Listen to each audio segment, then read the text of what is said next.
iso kysymysmerkki, että mistä tämä on nyt sitten alun perin tullut ja mitä käy, jos tuonne menee ja laittaa tietoja eteen. En lähtisi ainakaan omilla tiedoilla kokeilemaan.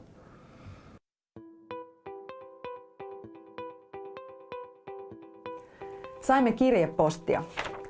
Onko minun todella pakko vastaanottaa sähköpostiini tulevia mahtavia alennuksia ja mainoksia Botoxista, Viagrasta ynnä muusta? Tätä kysyy katsojamme Marja ja moni muu. Tänään selvitetään, onko roskapostia pakko sietää. Maailmassa lähetetään lähes 200 miljardia sähköpostia yhdessä päivässä. Postiliikenteen kylkiäisenä kasvaa ja kukoistaa roskapostin eli spämmin määrä. Roskapostin osuus on pahimmillaan jopa 90% kaikesta sähköpostiliikenteestä. Tuleeko sulle roskapostia? Kymmeniä viikossa. Kuinka ärsyttävänä sitä pidät? Todella ärsyttävänä. No sitä tulee enemmän kuin muuta. Ja muuta sähköpostia, vaikka sitä filtteröidään. Niin puhelimen. No 175 lukematonta roskapostia näyttäisi olevan. Siitä vaan selailemaan. Tuleeko sulle roskapostia? Tulee ja tulee ihan liian kanssa. Mä oon yrittänyt perua ja kaiken näköisiä kirjoittelen sinne, mutta ei. Niitä vaan ilmaantuu sitten aina joku toinen.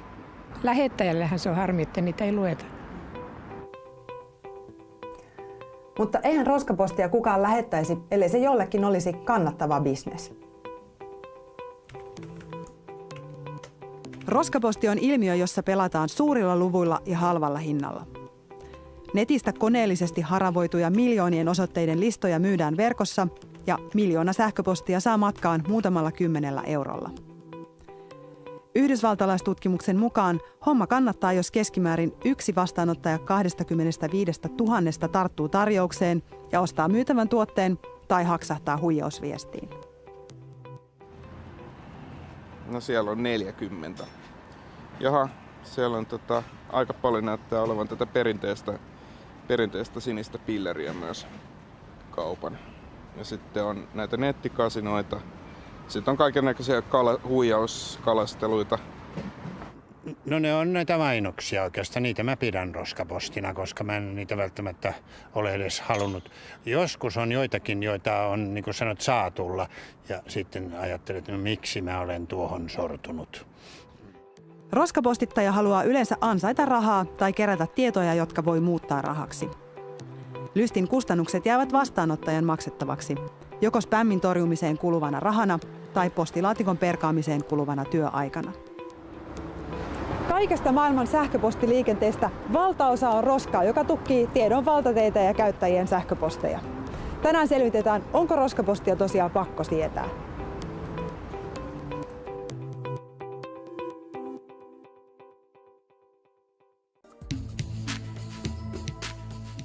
Viagraa, rahaa, tarjouksia ja mainoksia. Roskapostilta välttyy harva sähköpostin käyttäjä. Kaikki bittiavaruudesta syydettävä roska ei kuitenkaan edes näy meille. Osa roskapostista pysäytetään jo kauan ennen vastaanottajan postilaatikkoa. Operaattoreilla on velvollisuus suodattaa roskapostia tietoliikenneyhteyksien turvaamiseksi. Suomalaisen käyttäjän postilaatikkoon päätyy vain noin puolet sinne lähetetyistä posteista.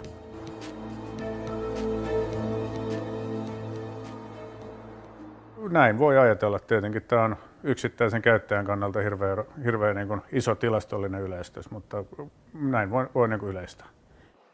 Palvelimen päässä tehtävä suodatus perustuu tietoon epäilyttävistä lähettäjistä. Osittain operaattorit havaitsevat omista järjestelmistään niitä itse, mutta sitten on myöskin maailmalla tämmöisiä palveluntarjoajia, jotka kerää niitä tietoja ja sitten niin kuin heidän tietoja hyödynnetään ja sen pohjalta tehdään näitä suodatuksia. Viestin sisällön perusteella tehtävä suodatus on erillinen palvelu, joka asiakkaan on hankittava itse, ellei sähköpostiohjelma sitä tarjoa. Kun viestin sisältöä tulkitaan koneellisesti ja vaikkapa kaikki yllättäviin perintöihin tai potenssiin viittaava suodatetaan, voi myös asiallisia posteja päätyä vahingossa roskapostikansioon. Silloin kun tehdään tätä sisällön perusteella tehtävää suodatusta, niin silloin se riski on tietenkin olemassa. Kaikki häiritsevältä tuntuva posti ei välttämättä ole roskapostia. Osa postilaatikkoa tukkivista mainoksista on sähköistä suoramarkkinointia, jonka laki Suomessa sallii, kunhan vastaanottaja on selvästi antanut siihen luvan. Ja tämä lupa pitää voida myös perua. Viestintävirastossa varsinaisen roskapostin määritelmä on selvä. Roskaposti on semmoista sähköpostiliikennettä, mitä ihminen ei toivo eikä ole erikseen tilannut, ja se tulee usein tuntemattomalta lähettäjältä ja erikseen pyytämättä. Tyypillisimmillään ihmisiä yritetään houkutella sellaisille verkkosivuille, jotka sisältää mainoksia tai haittaohjelmia.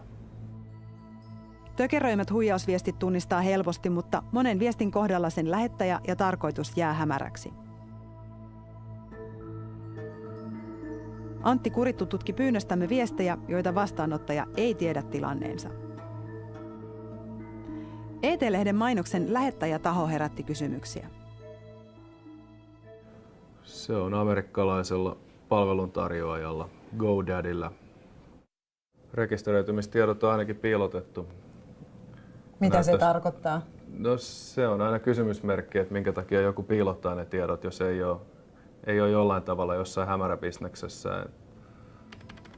Tässä on kaikki www-osoitteet, jotka sinne on viime aikoina osoittanut. Täällä näkyy ihan selkeitä teemoja. Next Generation Financial. Näistä on varmaan iso osa mainossaitteja, huijaussivustoja. Kodin Kuvalehden mainoskaan ei vakuuta. Linkit johtaa tämmöiseen sivustoon kuin tiedoksanto.com. Ei ole rekisteröintitietoja taas luettavissa tässä näin. Iso kysymysmerkki, että mistä tämä on nyt sitten alun perin tullut ja mitä käy, jos tuonne menee ja laittaa tietoja eteen. En lähtisi ainakaan omilla tiedoilla kokeilemaan. Kodin Kuvalehti ja ET-lehti ovat mediajättiläisen Sanoman julkaisuja. Ovatko nämä viestit siis aitoa Sanoman mainontaa vai hämärien tahojen lähettämää roskapostia? On meidän lehtien mainontaa kyllä. Sanoma on ostanut tässä tapauksessa affiliate-markkinoilta, eli tämmöistä kumppanuusmarkkinoilta näkyvyyttä heidän medioissaan. Ja tietenkin me käytetään markkinoissa hyvin erilaisia keinoja ja pääosin käytetään omia medioita. Mutta samalla kun ihmisten tavoittaminen nykypäivän mediaympäristössä on hankalaa, me kokeillaan myös uusia kanavia. Ja silloin ollaan myös kokeiltu tätä affiliate- eli kumppanuusmarkkinointia. Kumppanuusmarkkinoinnissa mainoksen lähettäjä saa yleensä osuuden mainoksen kautta tehdyistä ostoista.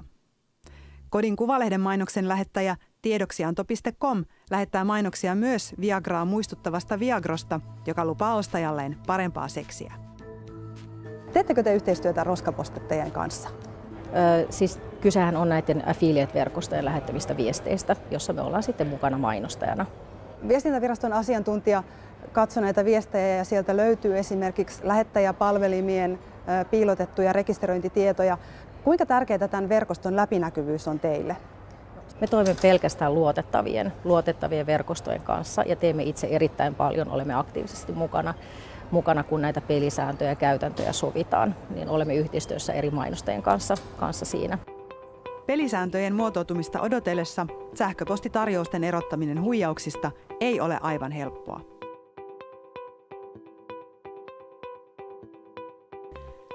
Roskapostittajat kokoavat osoitelistojaan koneellisesti netin syövereistä ja kerran julkiseksi päätynyt osoite voi pysyä listoilla ikuisesti. Voiko roskapostin tulemista mitenkään estää?